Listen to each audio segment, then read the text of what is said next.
Hai guys, gimana kabar, sehat? Guys, pada kesempatan kali ini kita akan belajar sharing dan diskusi mengenai pokok bahasan tentang persiapan pemeriksaan kesehatan di sekolah. Nah, hal-hal apa saja yang harus kita persiapkan atau hal-hal apa saja yang kita butuhkan untuk kelancaran pemeriksaan kesehatan di sekolah. Oke, yuk kita bahas.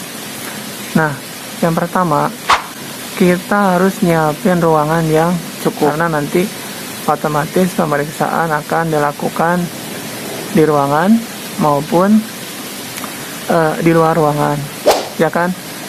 Tapi tetap untuk pemeriksaan khusus mungkin ya butuh sesuatu yang sifatnya lebih nyaman kali ya. Jadi tetap kita harus nyiapin yang namanya ruangan. Di samping kita juga harus mempersiapkan di luar ruangan juga ya. Itu yang pertama. Terus yang kedua, kita jangan lupa untuk beberes ya. Karena tempat yang akan kita gunakan mungkin biasanya itu kotor dan perlu dirapikan atau perlu dibersihkan dulu supaya lebih nyaman. Yang ketiga, di sini kita selaku tim pelaksana harus mengetahui alur dari pemeriksaan kesehatan tersebut. Jadi kenapa kita harus tahu? Supaya alurnya itu nggak pusing ketika nanti kita men-setting untuk persiapan pelaksanaan kegiatannya. Jadi pas waktu persiapan pelaksanaan hari H itu dapat berjalan dengan lancar, aman, dan menyenangkan. Oke. Kemudian setelah kita tahu alurnya, selanjutnya di sini kita harus menyiapkan yang namanya kebutuhan-kebutuhan ya, kayak meja dan kursi sesuai masing-masing pos yang dibutuhkan. Misalnya ada pos administrasi, kemudian ada tinggi badan, berat badan, ringkah badan, kemudian pos bisa saja tekanan darah atau tensi, dan sebagainya. Selanjutnya jangan lupa kita untuk menyiapkan data-data kebutuhan para peserta. Biasanya nanti kita bisa minta datanya itu ke TU ya, karena di TU itu datanya sudah ada, jadi kita tinggal minta saja, kemudian nanti kita pilih-pilih sesuai jadwal pemeriksaan. Misalnya itu anak kelas 1 jurusan ABCD, atau mungkin juga hari keduanya DEFGH dan seterusnya.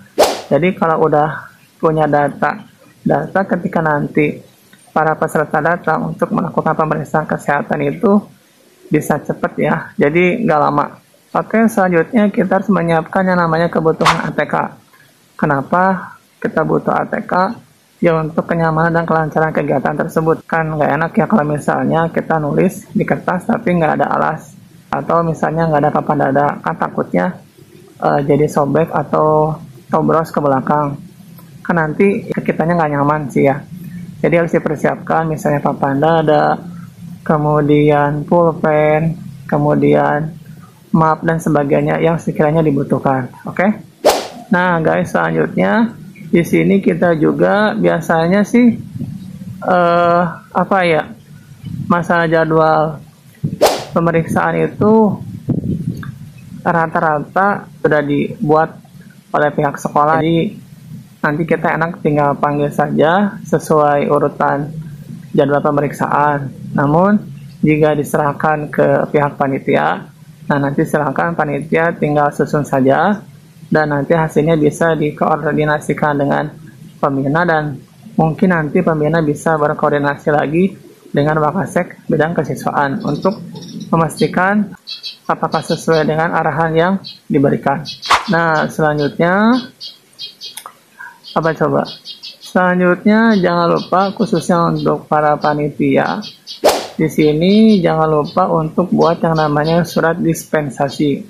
Kenapa? Takutnya kalau pelaksanaan kegiatannya dilaksanakan pada hari belajar, kan takutnya dianggap ya. Jadi mau nggak mau kalian harus bikin surat dispensasi, nanti diketahui oleh Wakasek bidang kesiswaan dan diberikan kepada guru kelas. Oke, jadi biar sama-sama aman.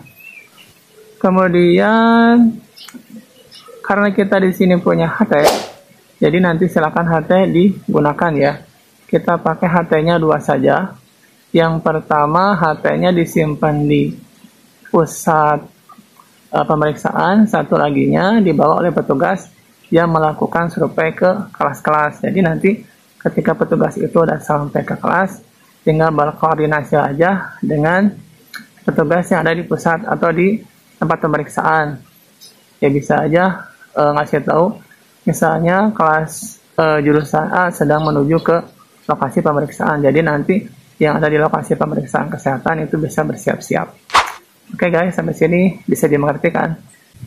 Dan yang terakhir, jangan lupa sebelum kita menggunakan alat-alat, misalnya kayak timbangan, tensi, kemudian tinggi badan, dan lainnya, itu harus dicek dulu ya, apakah barang-barangnya masih bisa digunakan atau tidak. Oke guys, paling itu aja yang bisa akan sampaikan. Jika ada hal-hal yang ingin kita diskusikan atau kita sharingkan, silakan kalian bisa mengajukan pertanyaan di kolom komentar. Demikian, semoga bermanfaat. Terima kasih. Bye-bye.